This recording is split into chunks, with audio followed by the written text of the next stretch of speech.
Olá, eu sou o Eduardo Levi, seja bem-vindo ao Como Aspiração, um canal que fala sobre o que há de misterioso, de sinistro, de estranho, seja em histórias reais ou de coisas advindas das profundezas da internet. This house has people in it. Essa é uma série de internet criada por Alan Resnick e produzida pela Web City Comedy para o canal de televisão Adult Swim.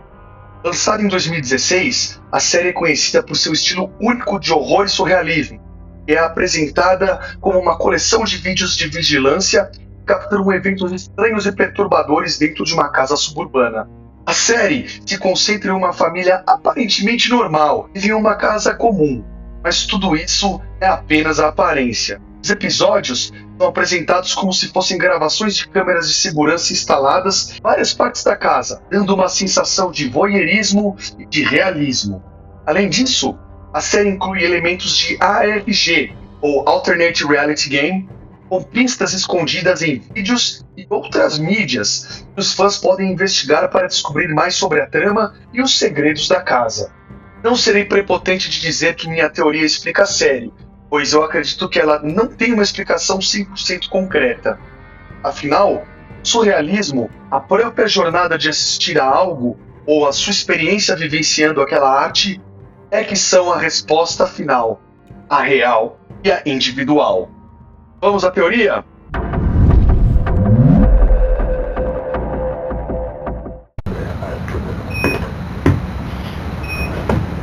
A série se passa ao longo de 4 anos e 9 meses, mas o tempo aqui é algo completamente irrelevante. A bebê nunca cresce, os filhos de cada um não mudam, ninguém parece envelhecer. Não existe horário para ir dormir, para ver televisão, ir para a escola ou para ir para o trabalho. Tudo ocorre a qualquer momento, sem nenhum padrão. Na minha opinião, isso acontece quando você perde a sua sanidade mental. Há algumas evidências fortes sobre isso nas revistas Links Reviews, e apesar de terem um dia e mês, elas não têm um ano de publicação. Mesmo assim, o conteúdo delas parece abordar acontecimentos da casa e dos integrantes em diversas épocas diferentes ao longo da série. Outra evidência extrema de que o tempo não funciona da forma convencional é quando Tom envia um e-mail para Anne às 2 da tarde, e a resposta dela vem antes, às 12h50 da madrugada. Ou quando eles enviam um e-mail para o outro às 3 da manhã, pedindo para ir buscar as crianças da escola. Durante o curta, é possível ver o pai em 2 lugares ao mesmo tempo, na cozinha olhando a filha e logo depois saindo da sala de estar.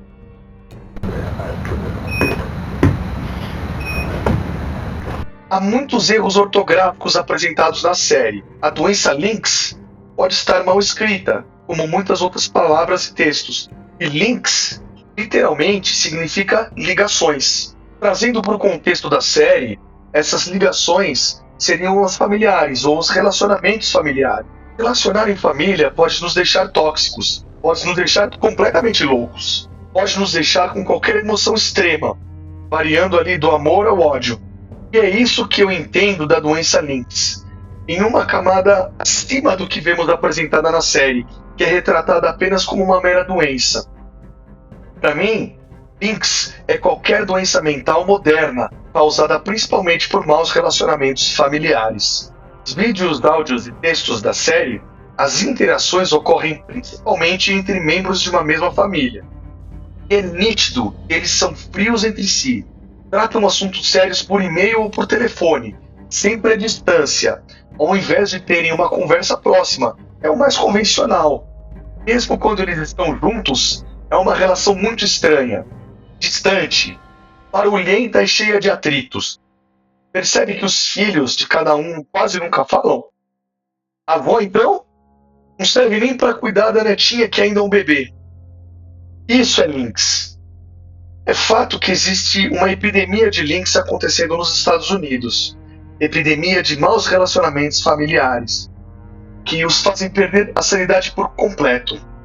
Portanto, para controlar e também estudar os efeitos de links, a AB Solutions foi contratada, não sei se pelo governo americano ou outro tipo de poder, para seguir o dia a dia das famílias assoladas por links.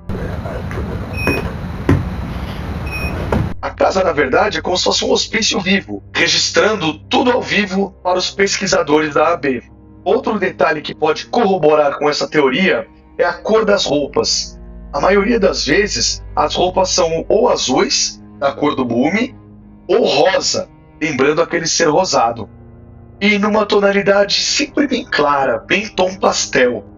Estas cores claras, tom pastel, remetem às mesmas cores que vemos em roupas de manicômios.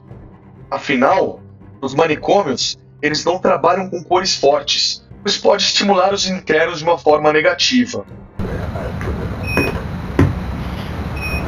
Eu acredito que tanto o Bumi quanto o ser rosa são polos opostos da consciência da sanidade mental. Eles são a personificação direta disto, sendo o Bumi o lado mais inconsciente da própria sanidade mental e o ser rosa a consciência plena da própria loucura.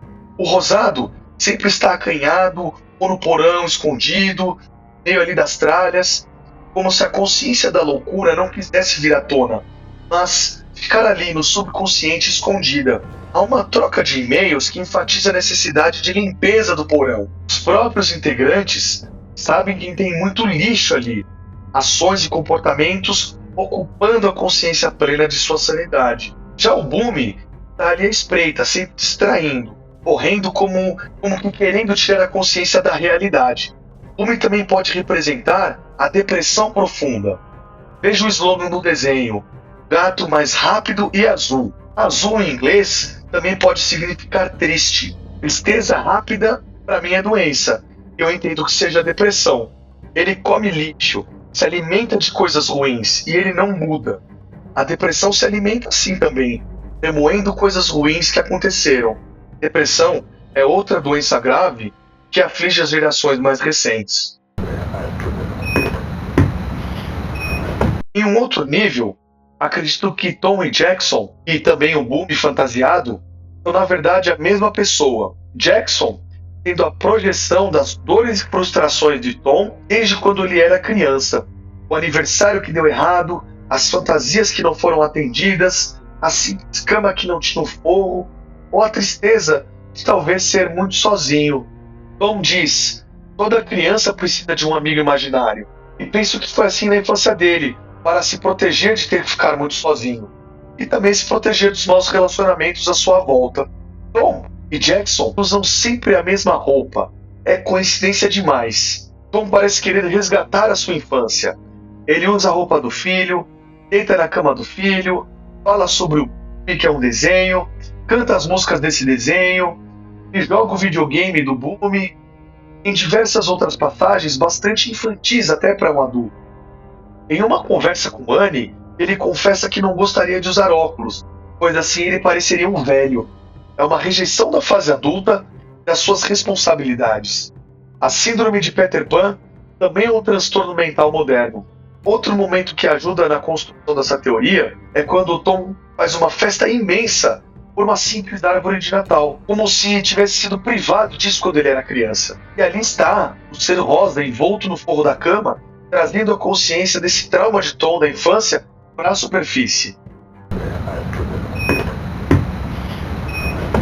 Do outro lado, temos Annie, que projeta tanto na mãe quanto na filha seus medos e traumas. Medo de ficar sozinha na velhice, de ser uma rabugenta, ou dos traumas expressos na filha. Esconde cigarros da mãe porque esta devia bater nela, ou a menina que está sempre isolada, a garota que prefere enfiar a cara na parede ou no chão e subir que encarar os maus relacionamentos dentro da própria casa. Repare que Annie está sempre preocupada com Liz. Ela é a mais ansiosa com relação à doença. E a ansiedade é outra doença moderna que assola a humanidade. Tom e Annie têm uma filha de mesmo sangue, Amber, e acredito que seja a representação da inocência de ambos, perdida perante todo o caos e loucura das relações familiares que eles vivenciaram de pequenos. Veja como ela é negligenciada, está sempre solta, sem cuidados, se perdendo pela casa. Isso é incomum para um pai e mãe cuidar da filha.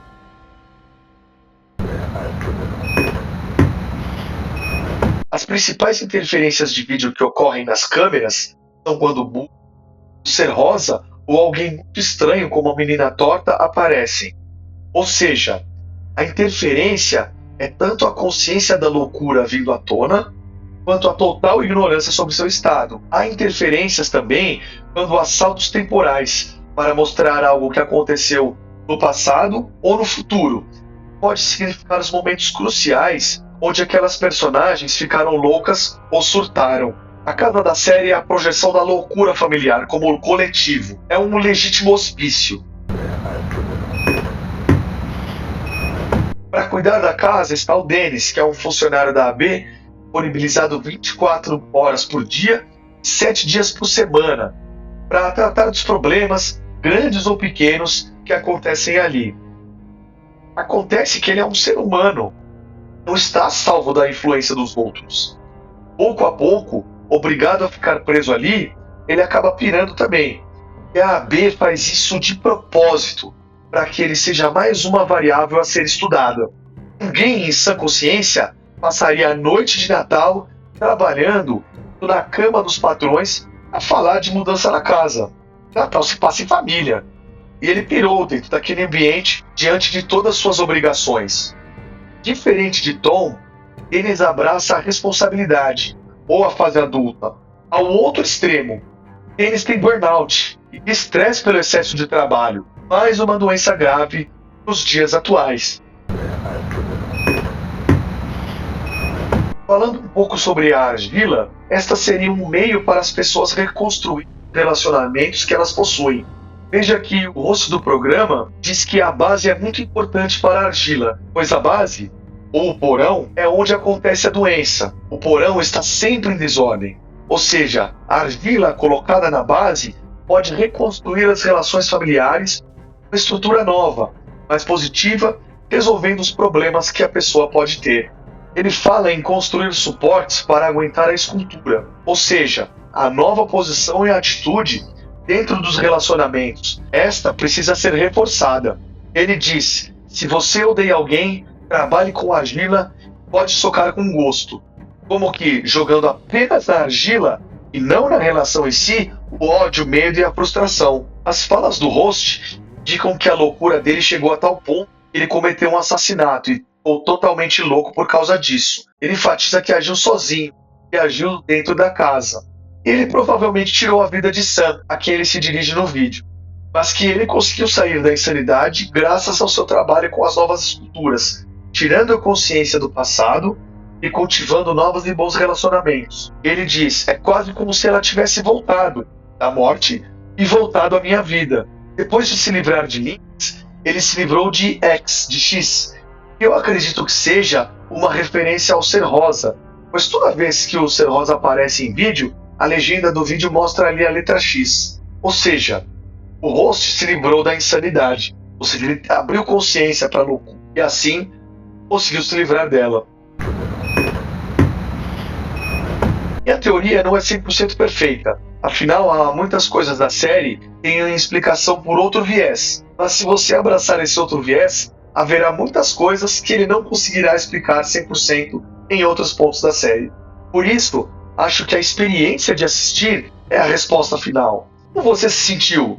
Quais foram as coisas que mais mexeram contigo assistindo? Quais sensações você teve ao confrontar tais fatos da série? Para mim, o que mais me pareceu foi a visão de manicômio, gente pirada vivendo dentro. Cada um com sua neurose ou transtorno mental da vida moderna, tentando suprimir ou abrir a consciência total para isso e finalmente poder ser livre e feliz. Bom, essa foi minha análise de This House Has People in It. Deixe aí nos comentários qual foi a sua experiência assistindo essa série.